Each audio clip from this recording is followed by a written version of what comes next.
जितनी तेजी से इंडियन जीडीपी बढ़ती हुई नजर आती है, उतनी ही तेजी से भारतीय रुपया डॉलर के मुकाबले गिरती जा रही है। अमेरिकी टैरिफ और अलग अलग युद्ध के चलते पिछले 12 महीनों में रुपया काफी तेजी से डिप्रिशिएट हुआ है। लेकिन आज के दिन यही सवाल आप सत्ता में बैठे सरकार से कर लो, सरकार कहती है कि रुपया ठीक चल रहा है, हमारे रुपया ठीक चल रही है। और फाइनेंशियल ईयर 2025-26 में 2011-12 के बाद सबसे तेज गिरावट दर्ज की गई है और आज रुपए की वैल्यू 90 के पार पहुंच चुका है। लेकिन यही मन में एक सवाल उठता है कि आखिर रुपया इतनी तेजी से गिर क्यों रहा है? रुपये का इतनी तेजी से गिरने के पीछे कौन से कारण है? रुपये के गिरने से देश की इकोनॉमी और आम जनता पर क्या फर्क पड़ता है? रुपये का गिरना देश के लिए कितना अच्छा और कितना बुरा है? रुपये की तुलना हमेशा डॉलर से ही क्यों करते हैं? रुपये को गिरने से हमारी सरकार क्यों नहीं रोक पा रही है? आइए समझते हैं आज की इस वीडियो में।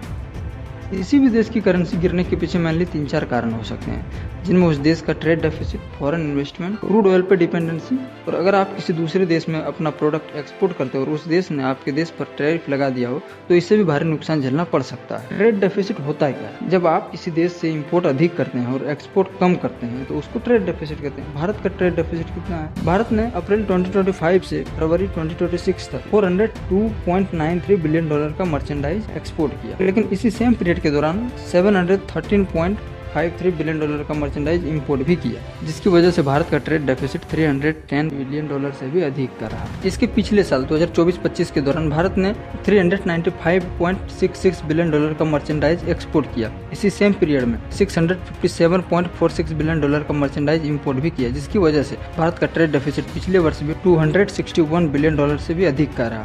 एक बात अच्छी है कि भारत का एक्सपोर्ट बढ़ रहा है, लेकिन जितनी तेजी से एक्सपोर्ट बढ़ रहा है उससे 4-5 टाइम्स तेजी से इंपोर्ट बढ़ रहा है, और इसी की वजह से इंडिया का ट्रेड डेफिसिट भी साल दर साल बढ़ता जा रहा है। हम मर्चेंडाइज इंपोर्ट करने में ज़्यादा पैसा लगा रहे हैं, जबकि हम उतना एक्सपोर्ट नहीं कर पा रहे हैं। प्रोडक्ट को खरीदने में ज़्यादा पैसा लगा रहे हैं, और जितना ज़्यादा पैसा अदर कंट्री को मर्चेंडाइज इंपोर्ट करने पर देंगे उसकी वैल्यू उतनी अधिक गिरेगी। करेंसी की वैल्यू बचाने के लिए किसी भी देश को ट्रेड बैलेंस बना कर रखना चाहिए। मान लो हमने किसी देश से 5 रुपये का सामान खरीदा, अब हमें ट्रेड बैलेंस बनाने के लिए 5 रुपये का सामान किसी न किसी दूसरे देश को बेचना ही पड़ेगा, जिससे कि ट्रेड बैलेंस बना रहे।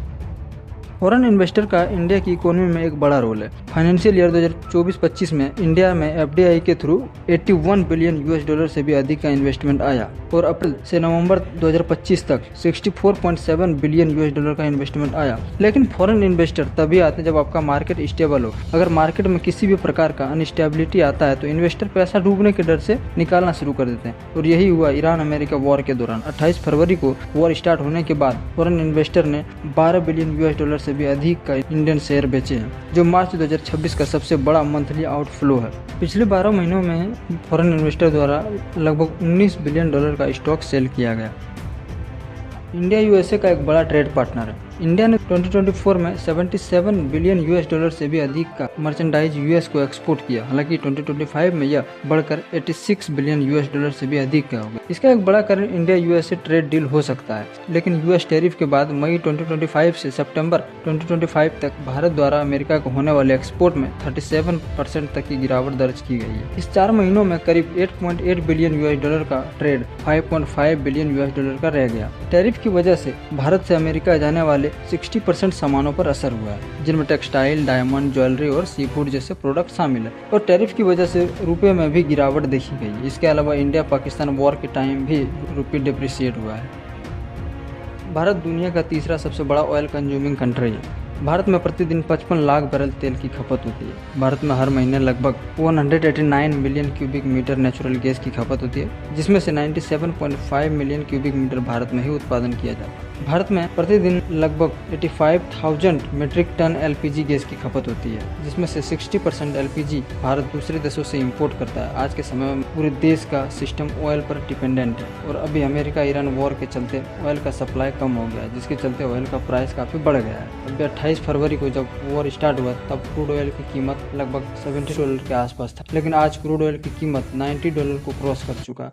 यानी कि हम जिस प्रोडक्ट को खरीदने के लिए 72 रुपये देते थे, अब हमें उसी प्रोडक्ट को खरीदने के लिए 20-22 रुपये और अधिक देने होंगे। यानी कि रुपये का सप्लाई और अधिक करना पड़ेगा। इससे हमारा रुपया और अधिक डेप्रिशिएट होगा। जब भी रुपये डेप्रिशिएट होता है तो महंगाई बढ़ती है। इंपोर्ट महंगा होता है, विदेशी कर्ज महंगा होता है, विदेशों में घूमने जाना या पढ़ाई करने जाना महंगा हो जाता है, ट्रैवलिंग महंगा हो जाता है, लॉजिस्टिक महंगा हो जाता है। जो भी प्रोडक्ट हम बाहर की कंट्री से इम्पोर्ट करते हैं वो सब महंगा हो जाता है। Machinery, electronic gadget, oil, automobile, और आम आदमी की जेब पर इस महंगाई का सीधा असर देखने को मिलता है।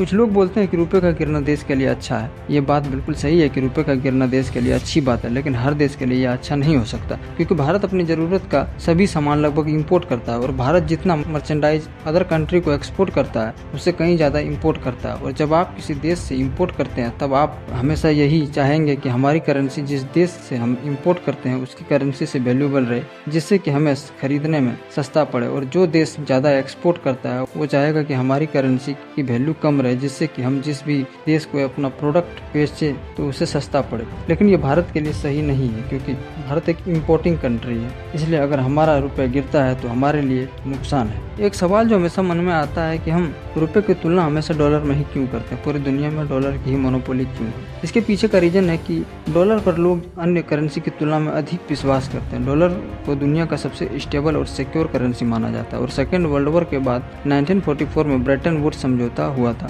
उस समय डॉलर को वैश्विक करेंसी के रूप में मान्यता प्राप्त हुई कि अब सभी देशों की करेंसी की तुलना डॉलर से ही की जाएगी और डॉलर को सोने से जोड़ा गया। इसके अलावा आज यूएसए दुनिया की सबसे बड़ी इकोनॉमी है, जिससे लोगों का डॉलर पर ट्रस्ट बना हुआ है। आज पूरी दुनिया में ट्रेड डॉलर में हो रहा है।